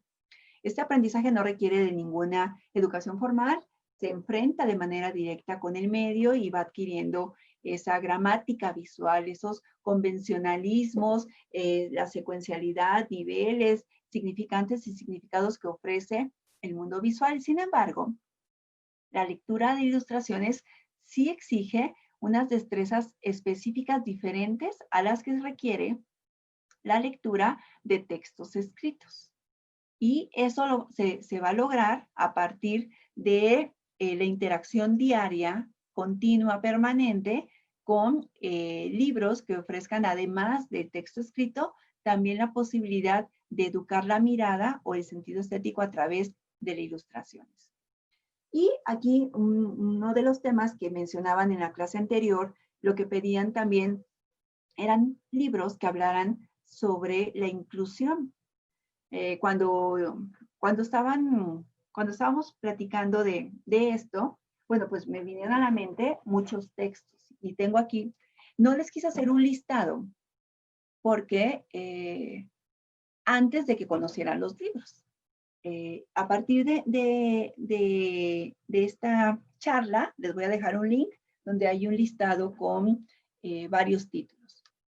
Por ejemplo, si estamos hablando en esta parte de inclusión, este texto es un texto clásico y es referente que se llama Los 5 horribles. Aquí nos habla de 5 personajes con características diferentes por las cuales son rechazados por la sociedad.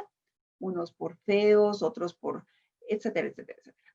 Es decir, nos presentan un sapo, una rata, una araña, un murciélago, que están asociados con animales que también, desde el punto de vista social, son animales asociados a un referente no muy agradable. Entonces, estos personajes se sienten rechazados por el resto de la sociedad y deciden emprender una aventura que no se las cuento porque pues, es un texto que a lo mejor quizás conocen o que pudieran también conseguir de manera muy fácil. Esto en cuanto a incluir a los otros, a los que son diferentes, a los que no son tan aceptados, a los que no cumplen con ciertas normas sociales, a los que no son bonitos, a los que no, etcétera. Hay infinidad de categorías que son excluidas o que nosotros al tiempo somos excluidos por ciertas características. Existen otros libros también muy bellos que les voy a presentar, que uno, por ejemplo, de este es Marco el Papá. Este es de un autor que se llama Agustí. Lo que él hace en este texto es hablar sobre su relación con su hijo que nace con síndrome Down. Y lo que nos dice el autor es que a veces un hijo no te sale como te imaginas. Y lo que nos va presentando es este conflicto que tiene el autor, que es el narrador, de cuando le dicen que su hijo es que nació con síndrome Down. Y entonces parte desde el rechazo, desde el enojo de por qué Dios, hasta a crear un vínculo y mostrarnos las condiciones o características de un niño con síndrome Down. En ese mismo sentido, es este otro texto que se llama María y yo, de un autor que se llama Miguel Gallardo, y lo que hace este autor es presentarnos la forma de relacionarse de él como papá y como autor con su hija que se llama María, que tiene autismo. Entonces, aquí en este caso es no lo presentan de una manera más en el formato de novela gráfica, es para lectores también con mayor dominio de los recursos literarios. Y también aquí una docente nos preguntaba si íbamos a hablar sobre textos para edades más avanzadas. Este tipo de textos están vinculados también con un recurso que utilizan mucho los jóvenes, que es el cómic y la historieta. Y aquí lo que hace es utilizar este formato y hablar sobre un tema que lo que nos hace, a donde nos lleva este tipo de libros es, primero, visibilizar este tipo de condiciones diferentes a la mayoría, pero que no por eso sean mejores o peores, sino son diferentes. En el momento en que nosotros veamos las condiciones diferentes como parte de la normalidad, triunfaremos como sociedad y como educadores. Es decir, lograr que una niña como María o como Malco no tenga problemas de rechazo por parte de sus compañeros y lo vean como un compañero y no como un niño con síndrome Down, ahí estaremos logrando la utopía de la humanidad, ¿no? Convivir de forma igualitaria. Hay otro texto que también les recomendaría en el sentido de inclusión y recuerden que estamos hablando o haciéndonos esta pregunta, ¿cuáles son los temas adecuados para niños? Es el texto que se llama El Instante Amarillo de Bernardo Fernández, mejor conocido como Beth. Es un texto que también utiliza recursos apegados a lo que vimos con Malco y papá y María y yo, recursos de la novela gráfica, del cómic, y que nos presenta también la relación entre, otra vez, entre el papá, que es el autor, y su niña María, que es una niña especial. Es un texto muy lindo. Los tres son textos que les recomiendo mucho, pero por supuesto que no son para primeros lectores, son textos que se recomiendan para lectores con con un nivel lector o una etapa lectora más avanzada. Este texto, por ejemplo, sí pudiera ser para primeros lectores, que se llama ¿Qué niño más lento? Y nos presenta la historia de un niño que tarda en comer, tarda en hacer su tarea y que por ese ritmo distinto al del resto, le causa algunas situaciones de conflicto. Entonces, es un texto muy bello también que nos enseña y les enseña a los niños y a los adultos a aceptar la diferencia, a aceptar la otredad, a aceptar que no todos somos iguales, que aceptar que algunos somos más rápidos en algunas cosas, pero quizás si no soy tan rápido para aprender matemáticas, soy mejor jugando fútbol. Y si un niño se ufana o si valoramos más que un niño aprenda más matemáticas, pues entonces ahí estaríamos quitándole la oportunidad de que el niño que es mejor en deportes o que es mejor en artes o que es mejor en cualquier otra área, crea que es más importante otra área cuando en realidad lo importante es que cada niño vaya descubriendo sus propias potencialidades, que descubra en donde cada niño es bueno y le guste hacer esto. Hay otro texto también que me gustaría recomendarles que se llama Fernanda y los mundos secretos.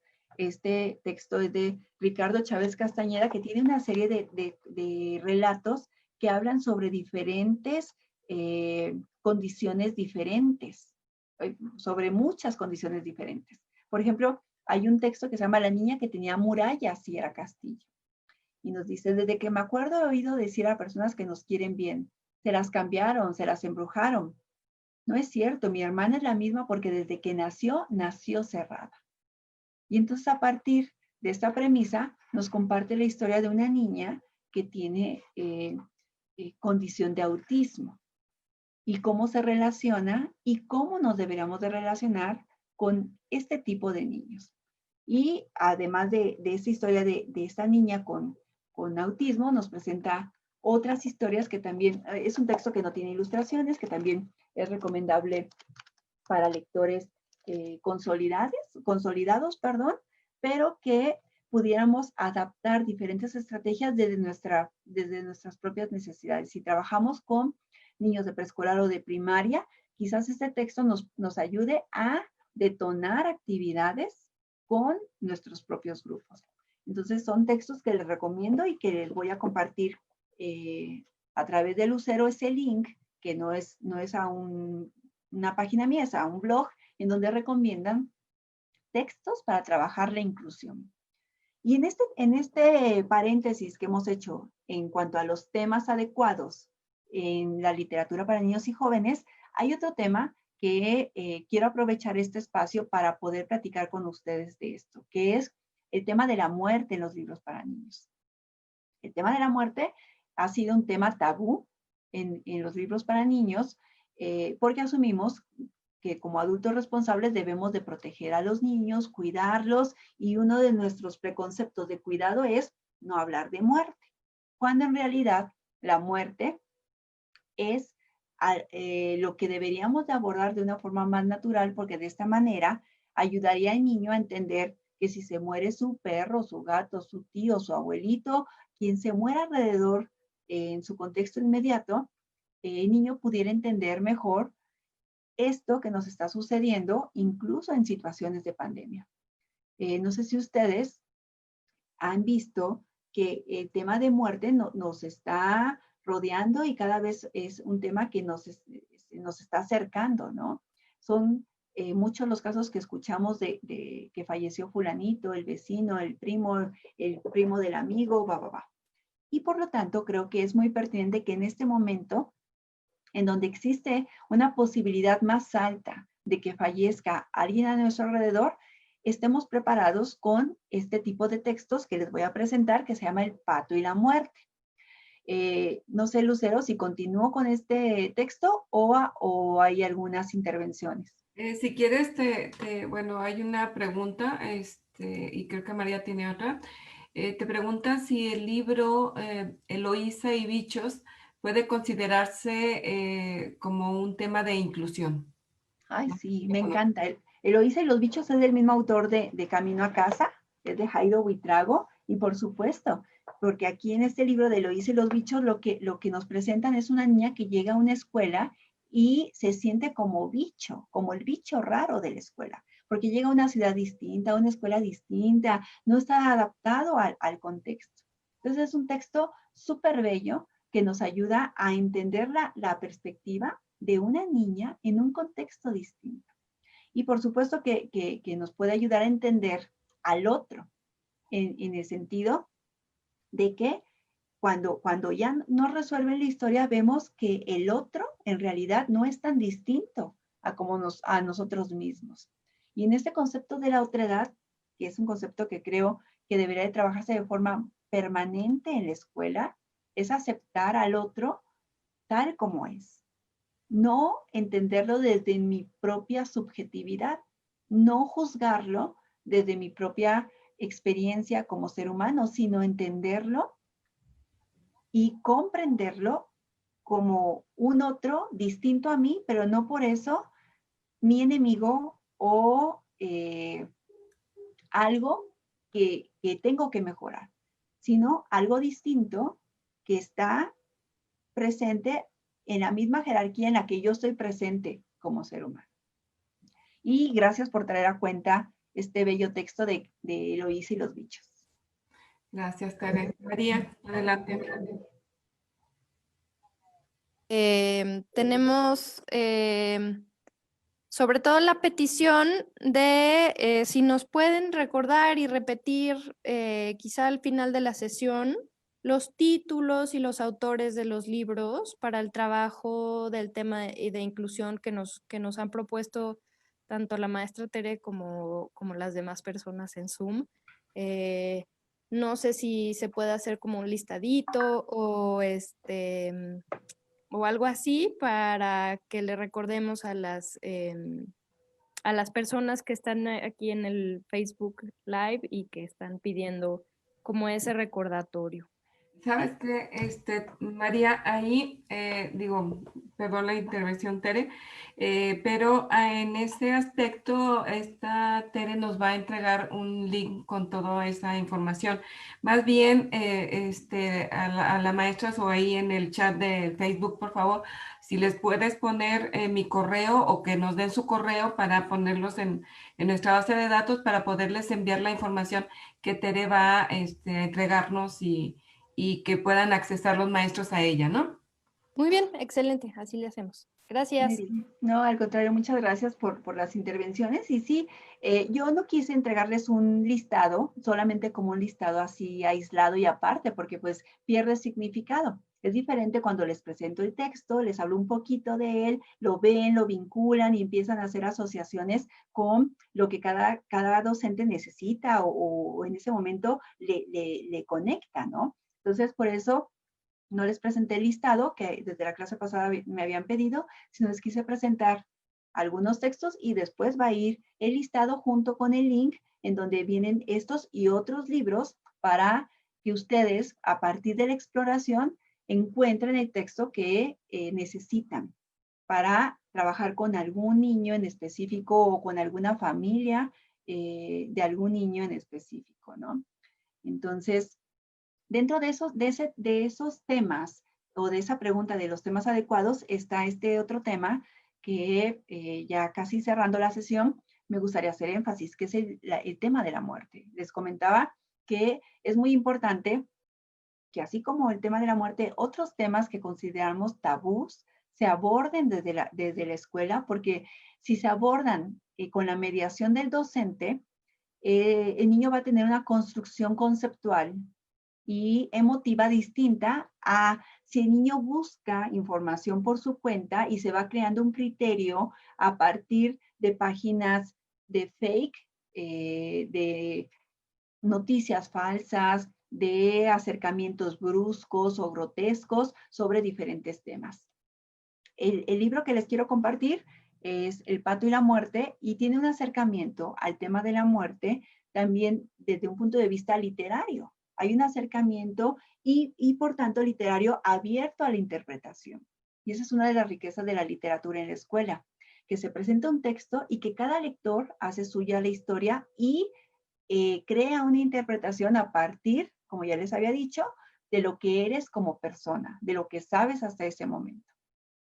Nada más, a ver si Lucero me confirma que, ay, no abre. Entonces voy a No, dejar de compartir este para volver otra vez a la... verlo nuevamente. Sí.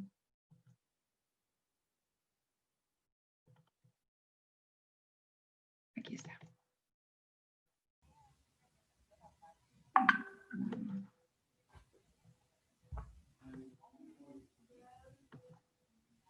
¿Me puedes confirmar, Lucero, que se vea? Sí, listo, ya. El pato y la muerte, ya. El pato y la muerte. Entonces, es un texto de una editorial que se llama Bárbara Fiore y el autor es Wolf Ehrlich.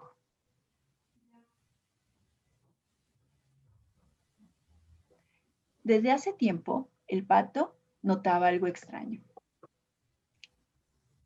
¿Quién eres? ¿Por qué me sigues tan de cerca y sin hacer ruido?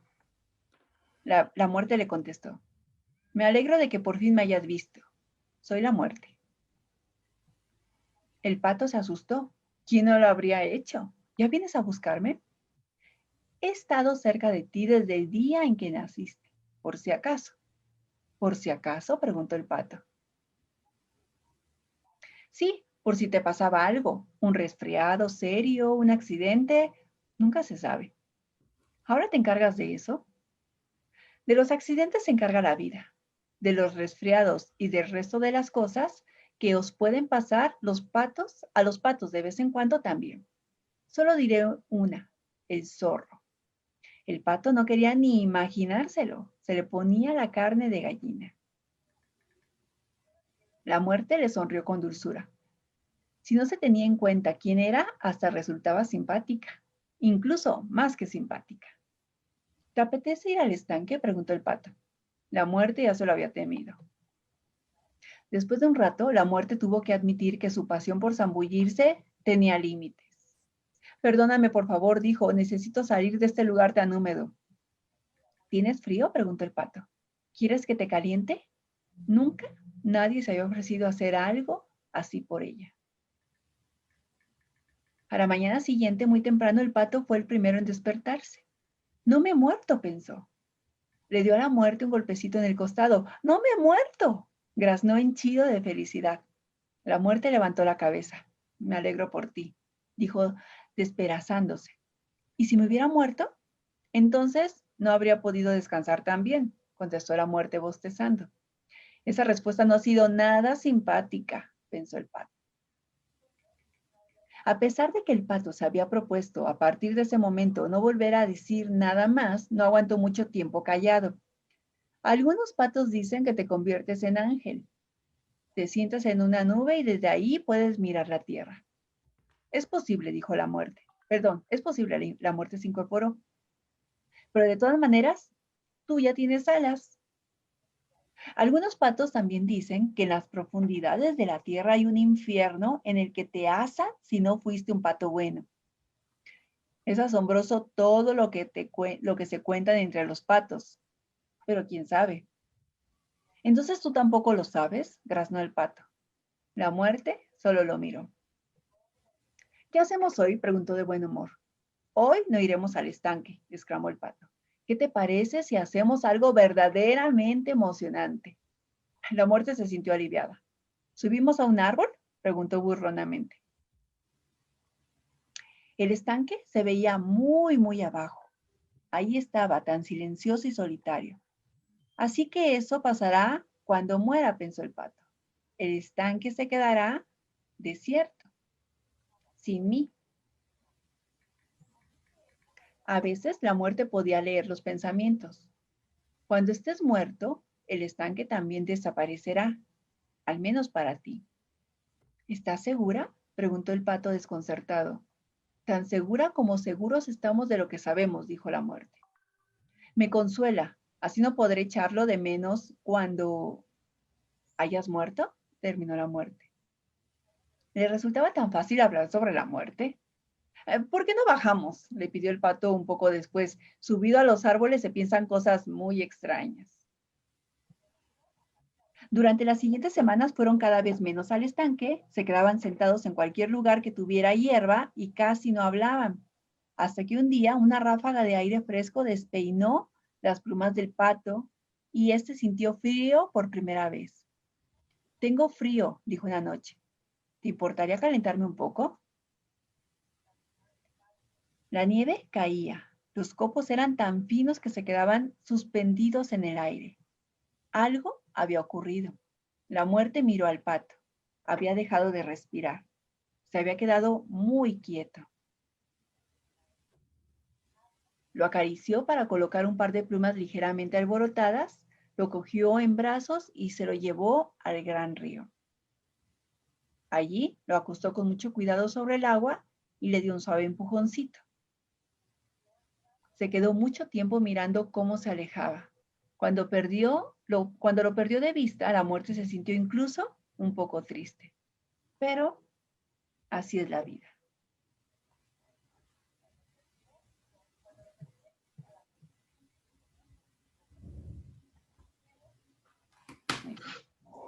Entonces, voy a regresar a la presentación original.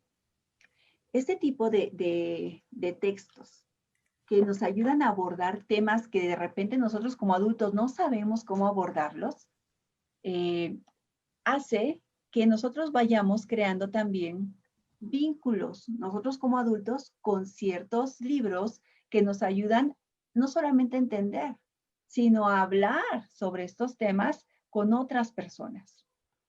Por supuesto que este tema de perder un ser querido, un conocido, es un tema muy difícil, que la respuesta no va a estar en un libro solamente, pero un libro lo que sí puede hacer es ayudarnos a tratar de entender que esto que me está pasando a mí en mi pérdida no me pasa solamente a mí, que es parte de un proceso que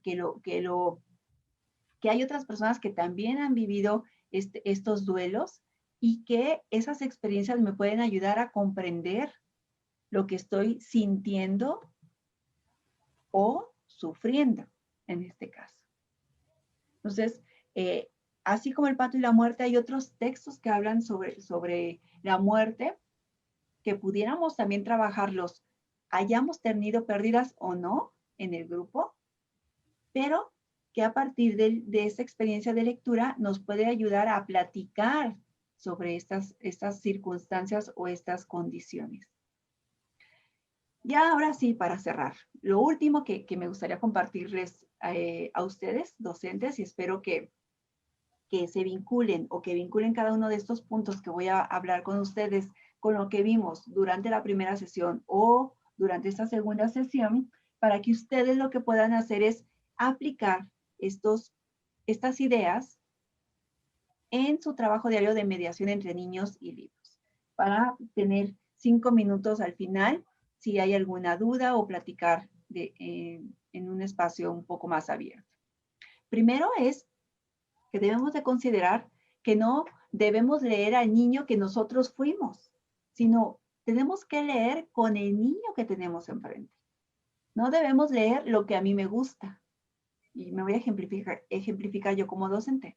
No debemos leer lo que a mí me gusta, lo que yo creo que es correcto, lo que yo creo que es bonito. Tenemos que leer con el niño que tenemos enfrente.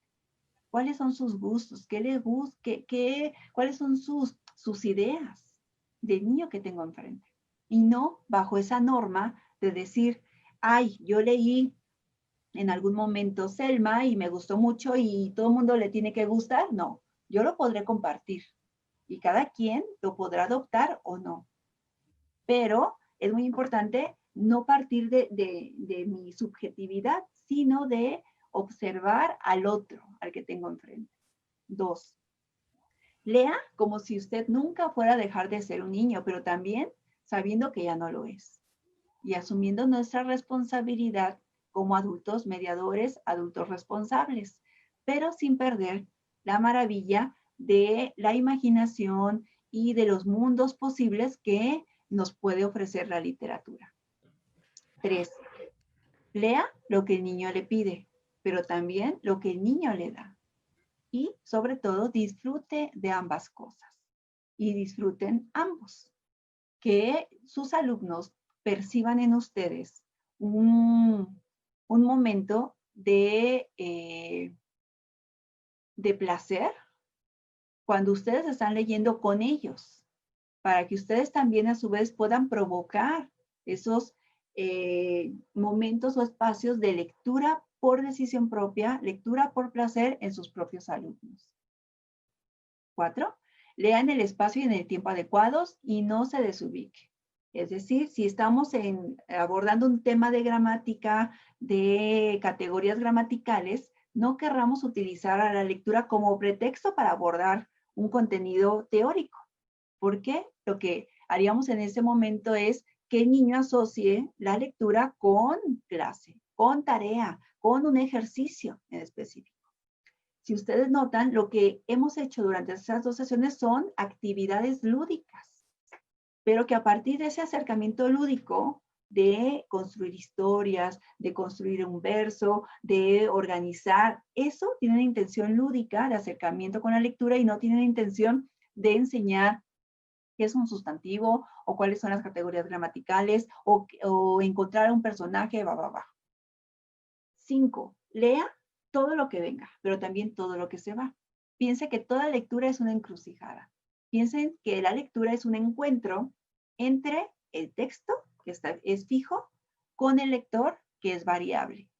Con cada lector, que tendrá una lectura distinta a partir de un texto común. 6. Lea con el niño como si estuviese ayudando a un ciego a cruzar la calle. Ustedes como docentes, mediadores, son en cierta medida los responsables de que el niño cruce una calle y llegue a la calle de la lectura y de la literatura. 7. Lea con el niño solo cuando esté seguro de 2 cosas, que no tiene ninguna otra tarea más importante para hacer y que leer con él no representa una tarea para usted y por supuesto tampoco para el niño. Que el espacio de la lectura sea un espacio de placer y de gozo y de disfrute, tanto para ustedes como para el niño. 8. Lea como si fuera la última vez que va a hacerlo y también como si fuera la primera vez. No pierda la maravilla de la lectura. 9. Si cuando está leyendo el niño lo interrumpe, detenga la lectura y preste atención a lo que surge. No todo lo que están leyendo está escrito en el libro. La imaginación antecede a la escritura y también la desborda. Y la lectura es un modo de comunicación que trasciende lo que un texto dice o ilustra. Es decir, la idea que ya les había presentado, de que la lectura se comprende a partir de un texto fijo con lo que somos como lectores. Y la 10 y más importante, si realmente está dispuesto a leer con un niño, hágalo como le dé la gana. No siga ninguna instrucción al respecto, porque estas ideas son ideas que están construidas a partir de mi propia experiencia, de la experiencia de algunos otros teóricos, pero ustedes, cada uno de ustedes tendrán experiencias diferenciadas a partir de su contexto, a partir de las características del grupo que están atendiendo y a partir de sus propias características como docentes. Entonces, seguir recetas de alguien externo a una relación entre ustedes, niños y libros, es solamente para tener algunas ideas, pero no para seguir recetas al pie de la letra. Es por eso que las actividades que hemos hecho a lo largo de esas 2 sesiones son sugerencias que ustedes pueden adaptar para los textos que conocen, que les gustan a ustedes y que creen que pueden vincular con alguno de sus alumnos. Y por último, muchas gracias por su presencia, muchas gracias por sus aportaciones. Les dejo mi correo para cualquier duda que surja y los materiales van a ser compartidos a través de Mexicanos Primero. Muchas gracias a Mexicanos Primero por el espacio, muchas gracias a todo el equipo que estuvo apoyando en esta sesión, a Lucero, a María, a Ricardo, que está también ahí atrás de soporte. Muchas gracias también por hacer posible este espacio. Gracias, profesores, profesoras, y gracias por escuchar. Muchas gracias, Tere. Te agradecemos. Ahora sí que, como siempre, tu entrega en cada una de las sesiones que has hecho y lo que nos has compartido ha sido pues grandioso. Entonces, muy en lo particular, te agradezco el apoyo y también te quisiera pedir que para el siguiente año nos pudieras dar otro taller. Ahora sí que también para que los maestros puedan compartir lo que dejas, o tu legado, digamos, lo que ellos hicieron con, ahora sí que con el aprendizaje de sus alumnos y que eso pueda reforzar de alguna manera, ¿no? Entonces, pues iremos viendo a ver de qué tema pudiera tratar el siguiente año, ¿no? Por supuesto que sí. Muchas gracias, Tere, te agradezco de veras de parte de todos. No, Bueno, pues agradecemos que nos hayan acompañado a este maravilloso taller, esperando que las estrategias, recursos y lecturas que compartió la doctora Teresa Orozco les ayuden a fortalecer su labor docente. Bueno, todo lo que Tere nos vaya a compartir, nuevamente se lo vamos a hacer llegar, ya me han mandado los correos y o María también ahí dejó mi correo para que podamos ingresarlo a nuestra base de datos y así poder entregarle todos estos recursos que puedan ayudarlos a ustedes. Los esperamos en el siguiente taller de herramientas y recursos tecnológicos que será impartido por un doctor investigador en educación pedagógica y experto en tecnología de la Universidad Iberoamericana. Él les va a ayudar a que ustedes puedan administrar su cuenta que tienen en la plataforma donde los tienen ahorita Secretaría de Educación y les va a fortalecer y también al parecer va a haber un seguimiento. Entonces les pido que pudieran conectarse y que a lo menos tuvieran ahí su computadora para ir haciendo lo que el doctor les pueda decir. Les digo, van a iniciar de cero, desde cómo realizar un correo hasta cómo personalizar y administrar su cuenta. En breve les vamos a enviar la invitación a este taller para que nos puedan acompañar sobre la solicitud de constancias de asistencia a los talleres que impartió la doctora Teresa Orozco. Les pido envíen su correo a quien quieran que lo soliciten. Me envían un mensaje y yo les envío la constancia. Doy gracias a mis compañeras y compañeros de Mexicanos Primero Jalisco por el apoyo de llevar este taller a su término. a María González en las redes y los chats, y a Ricardo Lamas, como siempre, de soporte, y muchísimas gracias. Y los esperamos en el siguiente taller, y pues estamos en la construcción de un aprendizaje en comunidad, y muchísimas gracias por su tiempo, y muchísimas gracias, Tere, nuevamente, por tu apoyo. No, al contrario, gracias docentes por estar dispuestos también a escuchar ideas, escuchar propuestas, y estoy segura que a partir de esas ideas ustedes detonarán cosas maravillosas como siempre lo hacen. Sí, también me olvidé comentarles para el taller de tecnología que va a dar el doctor de la Universidad Iberoamericana. Lo vamos a hacer en dos partes. Una va a ser con preescolar y primaria, y la otra va a ser con secundaria y telesecundaria. Entonces, nosotros les haremos llegar las fechas, y esperemos que... también otra de las situaciones que me pedía el doctor es que si pudieran llevar una planeación breve, para que ustedes vean cómo la pueden ir haciendo, y con los recursos y herramientas que él les pueda dar para fortalecerla. Pues muchísimas gracias por su tiempo, y muchísimas gracias, Tere. Gracias. Nos vemos el siguiente taller. Hasta luego. Bye, gracias. Bye. Gracias.